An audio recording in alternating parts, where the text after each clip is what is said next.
Hello grade 12. We're going to make a small video regarding rate of reaction. Alright, so let's start by defining rate of reactions. Now, what is rate of reaction? Rate of reaction is the change in concentration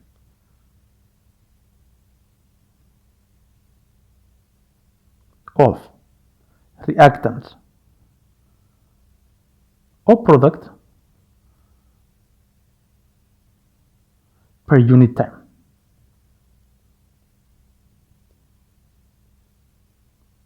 Change in concentration of reactant or product per unit time. Note, therefore, that we can say that the rate of reaction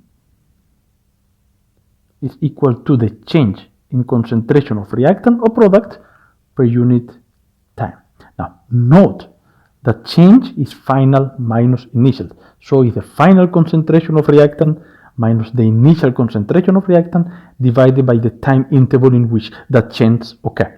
Okay, now here, if we go, remember the unit of concentration is mole per cubic decimeter, and the unit of time is seconds. Therefore, the unit of rate of reaction is mole per decimeter cubic per second. Alright? Now, this is the formula for rate of reaction by definition. However, it's not the only way to measure the rate of the reaction. The rate of the reaction can also be measured using other quantities. For example, rate of reaction can also be measured in how fast the mass of the reactant or the mass of the product change per unit time. It can also be measured in terms of volume, how fast the volume of the product formed or how fast the volume of the reactant decreases per unit time, as well as the change in number of mole per unit time. So all these ones are different way of measuring the rate of the reaction. You may use to calculate the rate of the reaction according of the question you've been asked, but the definition for rate of reaction is this one, right? Change in concentration of reactant or product per unit time. Okay, now that is the first important thing. Let's go to the second very important thing in this topic. Now, there are two factors important that change the rate of the reaction, and obvious there are other factors that affect those and therefore will affect the rate of the reaction. Now, the rate of the reaction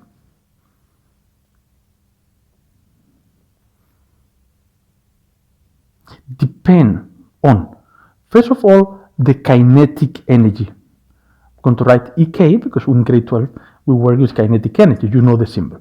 And the other one is the orientation of particles. Particles moving, I'm going to write. Particles are moving. So the orientation in which those particles are moving. So anything that can change either the kinetic energy of the particles or the orientation of the particles will affect the rate of the reaction. Now we come into a theory called collision theory, which is very, very, very important. Okay, so collision theory. Now collision theory have only two dots, two important dots. The first one say that the particles must have sufficient kinetic energy.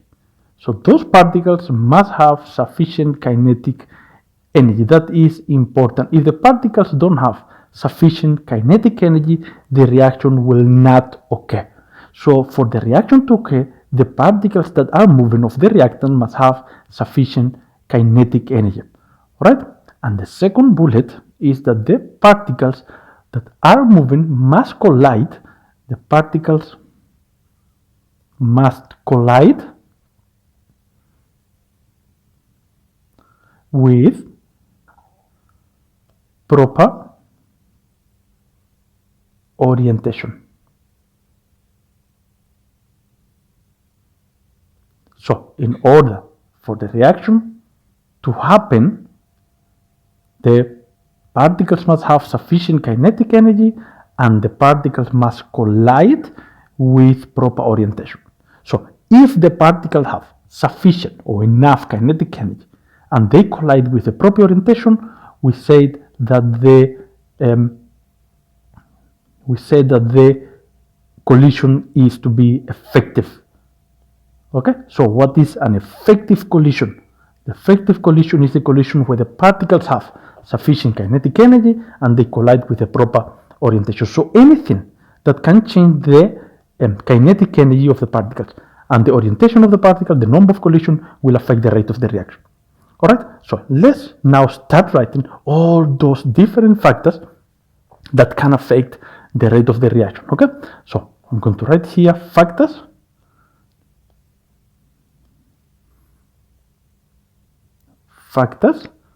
that affect the rate of reaction. Factor that affect the rate of the reaction, and then let's mention all of them and explain how can those factors affect the rate of the reactions. Okay, so let's start with the first factor. Now, the first factor, this is not an order, it could be in any order, right? But I'm going to write for the first one, I'm going to write the concentration. Now, concentration of reactants, obvious. We're talking about changing the rate of the reaction, how fast the reaction will happen. So the concentration. Now, what happens? If the concentration of the reactant increase, let's write that one. If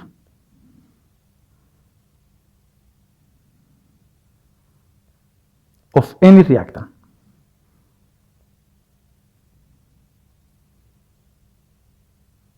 increase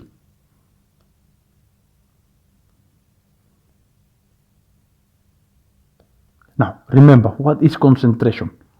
Number of mole per unit volume, number of particle per unit volume. So if you increase in the concentration, you are increasing the number of particles in the same volume, right? So if the concentration of any of the reactant increase, so does the number of particles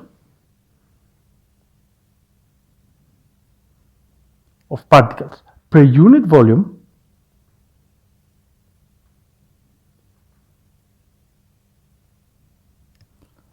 will increase.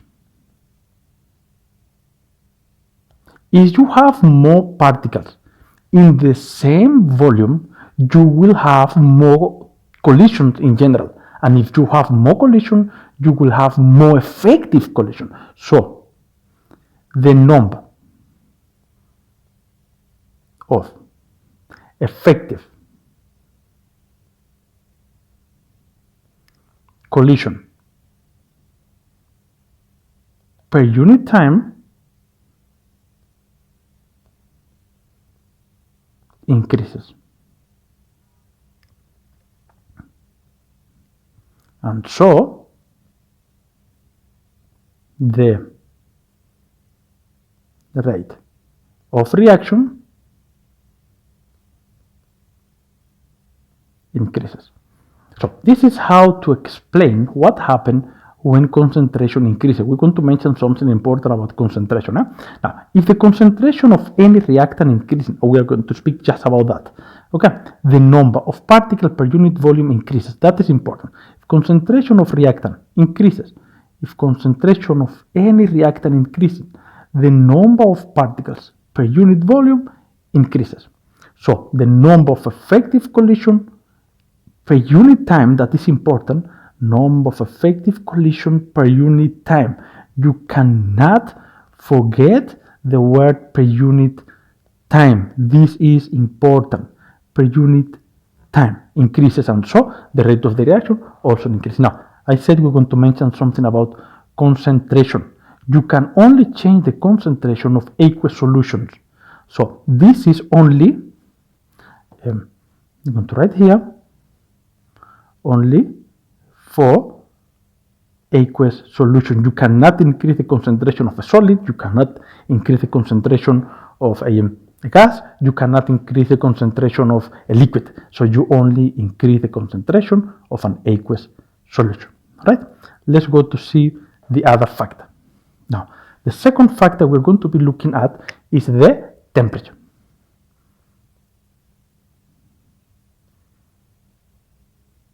Now, you should remember from very previous grade, from secondary school, that when you increase the temperature of particles, the particles move faster, and therefore the kinetic energy increases. Look here, concentration will affect the number of collisions. You have more particles, therefore they collide more. But when you change the temperature, the factor that you are changing is actually the kinetic energy. You have more particles with more kinetic energy.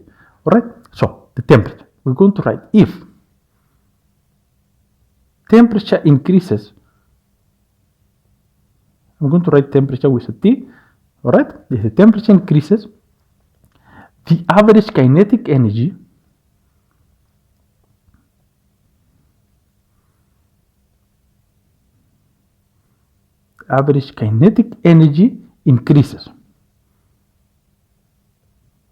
increases.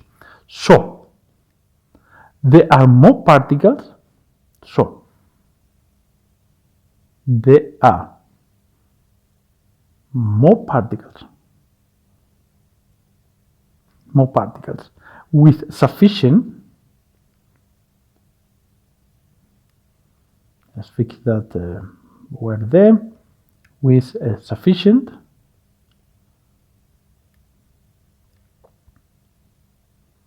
kinetic energy. So if you have more particles with sufficient kinetic energy, therefore you will have more effective collision per unit time. So the number of effective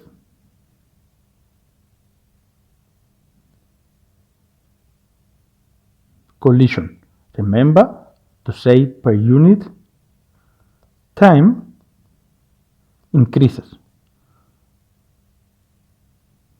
and the rate of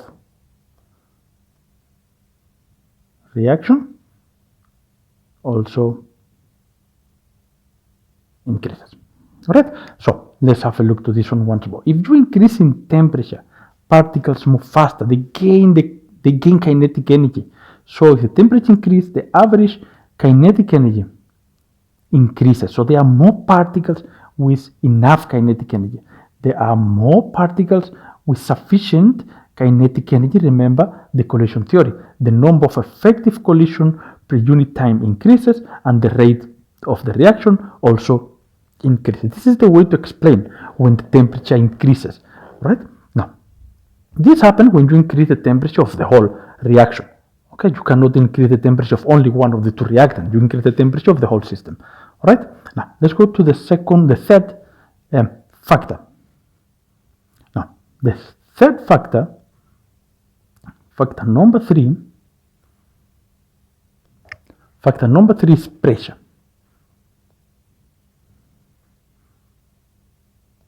Now pressure only happens for gases.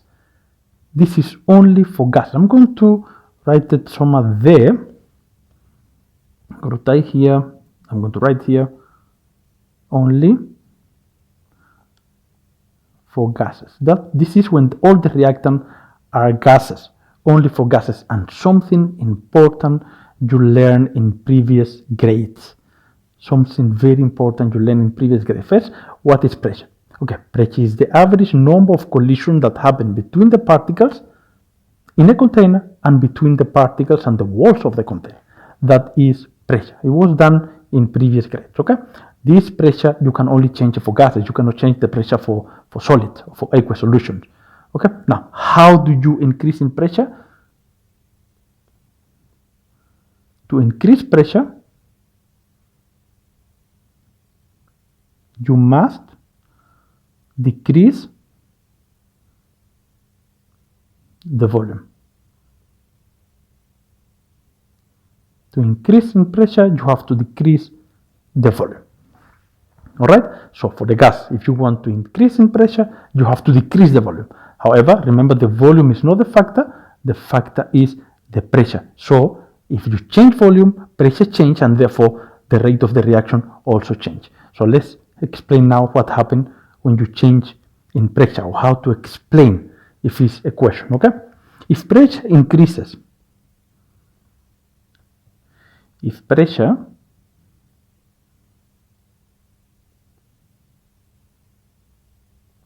increases, the distance between the particles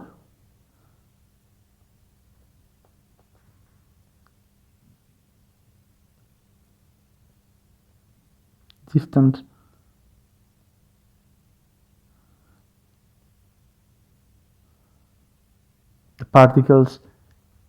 smaller.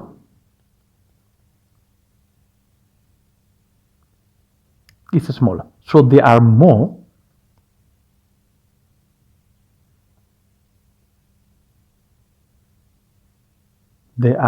collisions.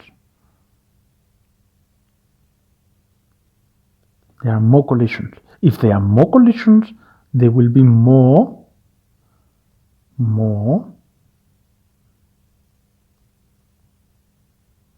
effective collisions per unit time.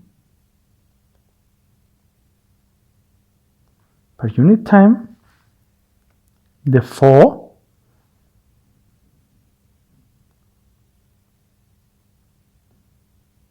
the rate of the reaction increases. Right?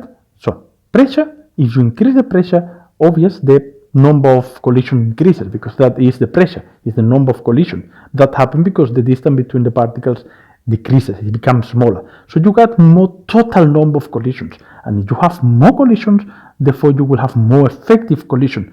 The distance between the particles is smaller, there are more collisions in total, there are more effective collisions per unit time, and then the rate of the reaction also increased. Let's look at factor number 4.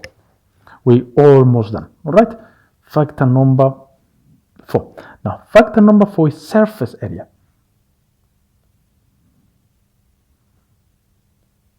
Now, surface area is only for solid. I'm going to write it here.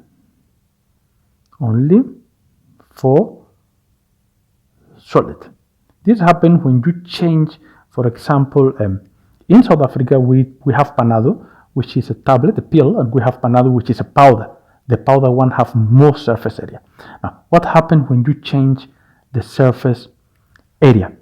Remember, it's only for solid. You can only change the surface area of solid. You cannot change it of liquid or gases. No? An increase in surface area, when you increase the surface area,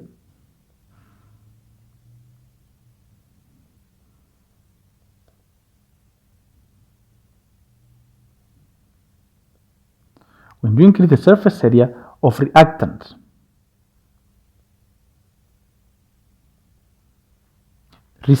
this will result in a higher number of reaction sites. So an increase in surface area of reactant will increase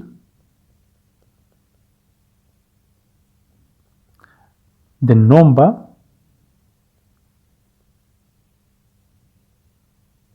of reaction sites. So the number of total collisions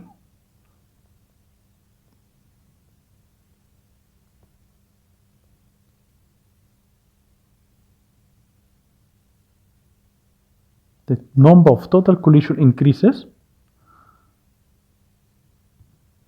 and so the number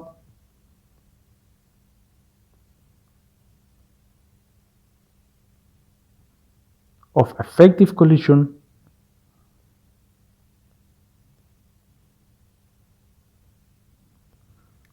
will increase.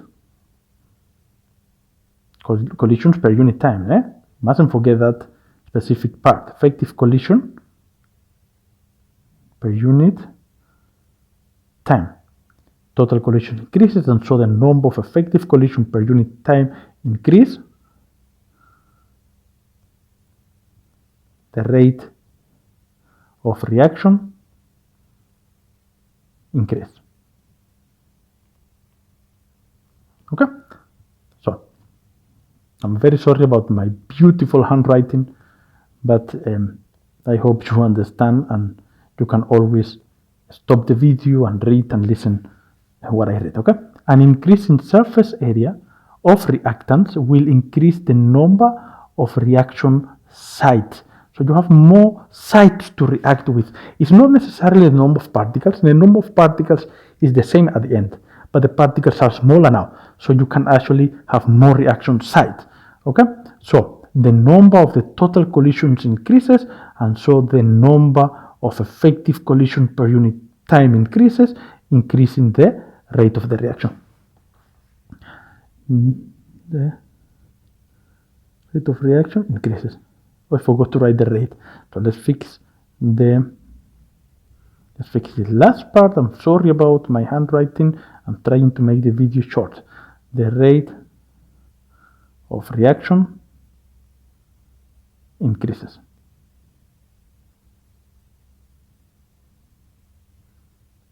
Increase, right? The rate of the reaction increase. So that is about surface area.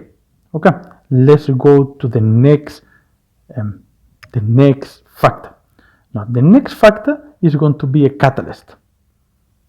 Later on, we'll speak a little bit more about catalyst. In other videos, we're going to speak about catalyst. In previous grade, we already spoke about catalyst. Now, what does the catalyst do? A catalyst decreases